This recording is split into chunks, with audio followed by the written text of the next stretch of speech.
I'm Ken Corson, the Harbormaster for the town of Hingham, and I'm proud to be the first government official to be interviewed by HCAM for Getting to Know Your Government.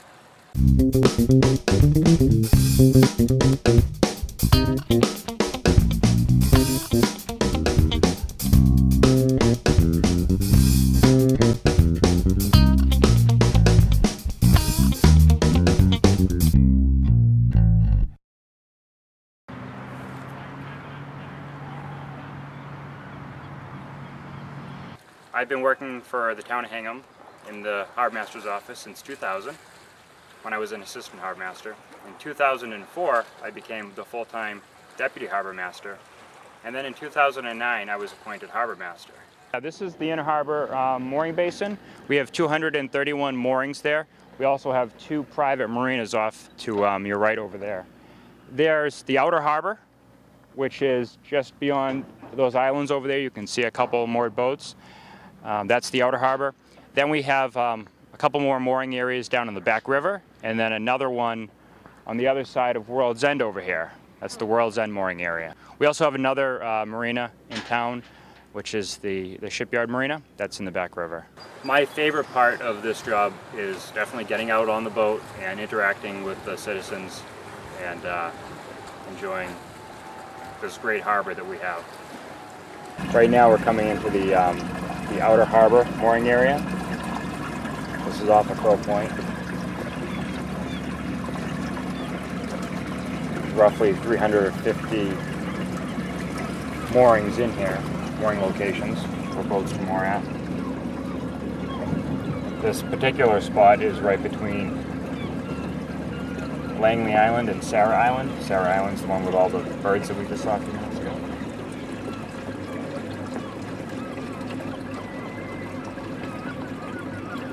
We have three boats the town of Hingham operates. 2 are for patrol and 1 is for Clean Vessel Act. It's the pump out boat. It goes around and takes the sewage out of the heads of people's boats.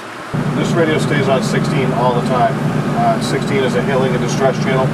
So regardless of what other activity is going on, we can always monitor channel 16 in case someone's calling for help.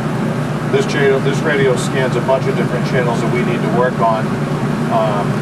We're talking other boats, we're talking other harbor masters, and just normal communication between boats. So this is forward-looking infrared. Takes a second to boot up. This shows me heat sources. So what you'll see here is exactly what I would see at nighttime, or in absolute zero visibility. Oh, well, let me change it. Come on. I can kind of pan around a little bit, so you can see all the. Basically reading heat source. If one of these boats over here had an engine that was still, you know, the guy had freshly come in, I'd actually see the heat from inside the engine compartment. Typically you start out as an assistant harbormaster. That's how I started out back in the year 2000, which is basically an application having first aid, CPR, boating experience, knowledge of the harbor, and the regulations and so forth. And then once you get that job, you can start educating yourself some more. There's now a Harbormaster Training Council, which sets up standards and regulations on what you need to be trained in to be an actual Harbormaster. So that's something that's actually in the works, and I'm actually part of that. I'm appointed by the governor to be on the Training Council, so we're developing the actual curriculum, which includes a maritime component, a police component, and then also a boating component to make sure that you understand how to operate a vessel and you understand the waters.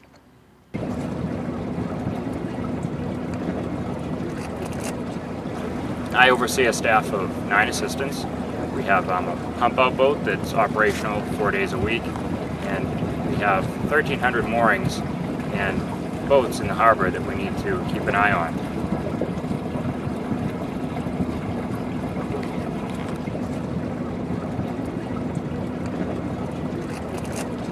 As well as being the Harbormaster, I'm also the Shellfish Constable, and 4 months a year we're open for commercial shellfish harvesting.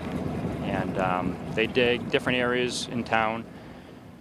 Those clams are then brought up to Newburyport to the purification plant, where they ensure that they're clean for the market and that there's no sand in them.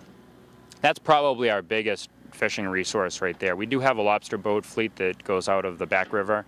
There's probably about 10 to 12 lobster boats. But lobster boat commercially, shellfish harvesting commercially, and then recreationally, they do a lot of striper catching when they're in.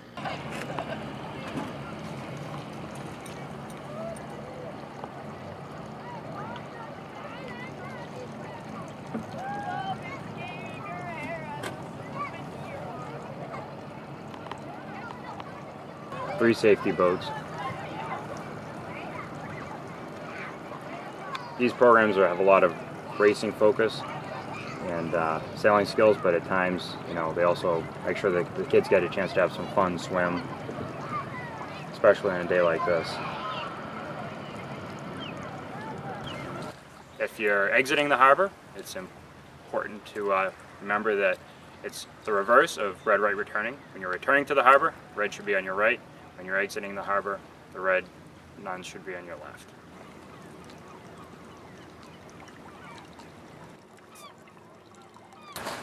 All the islands in Hingham, Bumpkin, Sarah, Button, Ragged, and Langley are all part of the National Park System. 2 of the islands can be camped on, but Bumpkin Island, which we're at now, can camp about 40 people. To make a reservation for that island, you would go through the Boston Harbor Islands Park System. And then Langley Island in the Inner Harbor, you can also camp that. It has 1 campsite. To make a reservation for that campsite would be through the Harbormaster's office.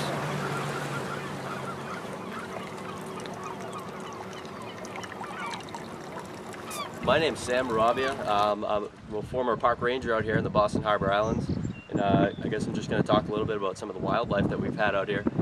Behind me we got Bumpkin Island. Not too much out here for big mammals. There's been some reports of coyotes out in the winter, but we haven't seen any of that. Right now, what I've seen, I saw some voles, which are little like hamster-sized rodents. There's also some white-footed mice out here. Newest addition to the Bumpkin Island family is a family of turkeys. Hopefully they'll help keep down the tick population, which I guess was pretty bad at the beginning of the season. Some of the other wildlife we have out here, for example on Grape Island, there's actually a family of deer, and people have seen them swimming across the harbor. It's kind of funny. I've never heard of deer swimming before, but that happens. And also, if the harbor freezes over, if there's enough ice in the winter, they can walk over. There was a 12-foot buck out there on Grape Island. There's a whole family out there. There's also some gray foxes that have been scooting around. We see them every once in a while.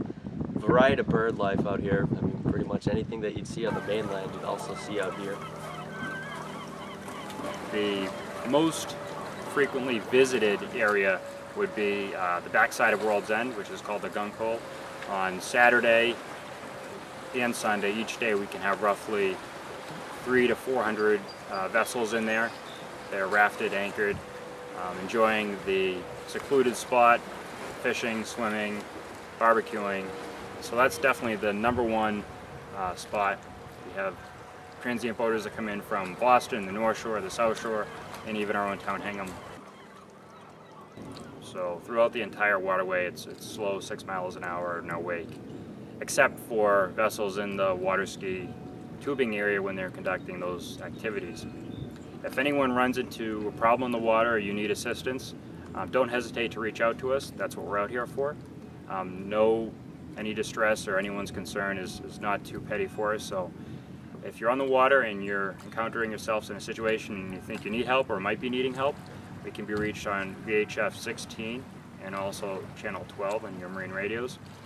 You can also call the Harbormaster's office, 781-741-1450, and could possibly reach someone there. But if it is a true emergency, the best thing to do is call us on channel 16 VHF, or you can call the Hingham Police Department, 781-749-1212, and push the appropriate number for the dispatch. You can also dial 911.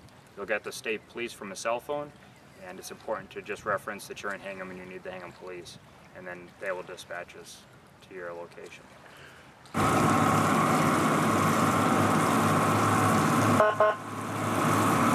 This boat's equipped with a fire monitor on the bow. We have a 3-cylinder diesel engine that pushes approximately 600 gallons of water through this nozzle every minute. Obviously this is used for putting out a fire if we have one, which we have had in the past. We've had fires on board these islands, which we've used our previous boat to put out fires with. So this is just an upgrade for this department. That's a 3-cylinder diesel engine. That's the engine that sucks the salt water out of the ocean and then puts it under pressure as it goes through the monitor on the bow. You guys get a lot of visitors? We get like a lot of campers and not a lot. There's water supply to the island. There's no running water out there.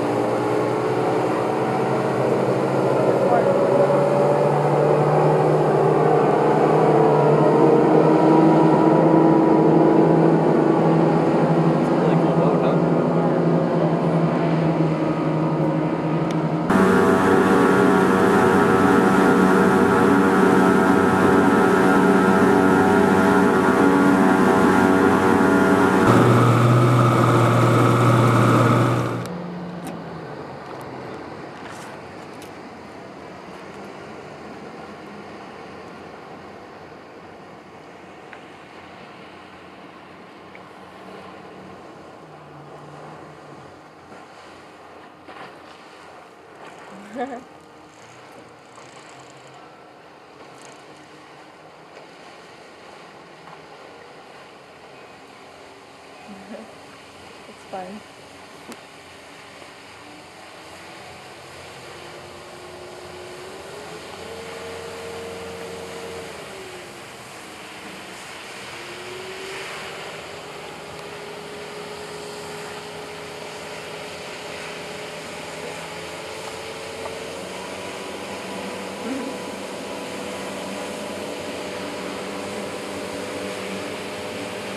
To really maximize and get the best effect in this inner harbor, what we've done is we put the power boats on one side, sailboats on the other.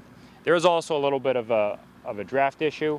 This gets dredged every 10 years, and the silt fills the basin in from up here. So as it fills in, it tends to get a little bit shallower quicker on this side, and the power boats draw less water, and the sailboats on this side, so it keeps the deeper water over here for the sailboats. The inner harbor here, the maximum length boat that can be moored is 30 feet. That's due to a town bylaw that's been in place now for many years, and it's just because if there were boats greater than 30 feet, then it really restricts the number of the number of boats that you can put into the harbor. We do have one transient mooring out here that can hold up to a 45-foot boat. Other than that, in all our mooring areas, the maximum size is 65 feet. That's set under a U.S. Coast Guard regulation. Inside the marinas on the slips, they can be larger as long as they can accommodate that size vessel. Well, we dredged it's about 2 years ago, so about another 8 years, 7-8 years, we'd be due for another dredging. Might be a little bit longer than that. The last time around in the dredging cycle was about 12 years, but we try to keep it on a 10-year cycle.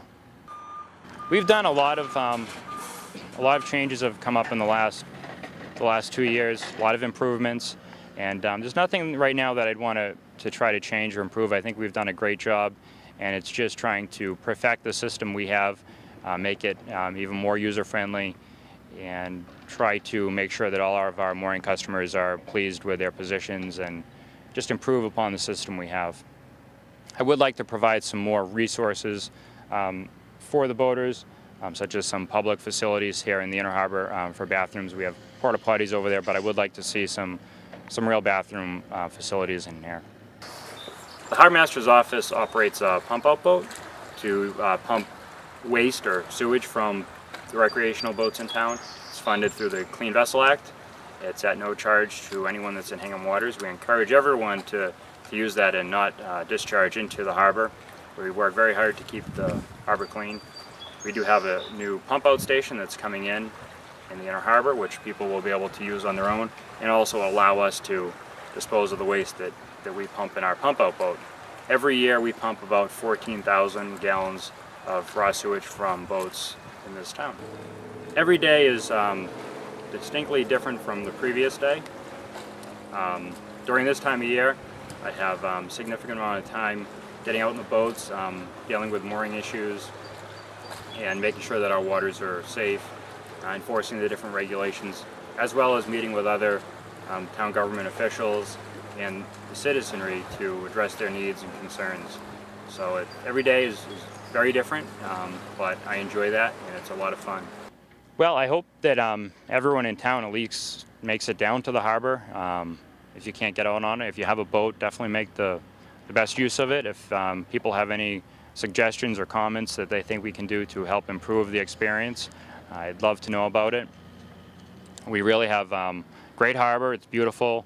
A lot of things that you can do out there, and anything I can do to help the community make this be a better resource, I'd love to do that. And I also encourage people that are out of town to come in. We have town transient moorings that they can rent, $35 a night. Got a great shops down here, restaurants that they can venture to. We have a town dinghy dock. Come moor up, bring their dinghy in, and really have a good experience. So basically, we stay within the town of Hingham waterways, which includes the harbor out here, all the rivers within the town, up the rivers, ponds. We do go outside of town for mutual aid in the Port of Boston, the area that surrounds us.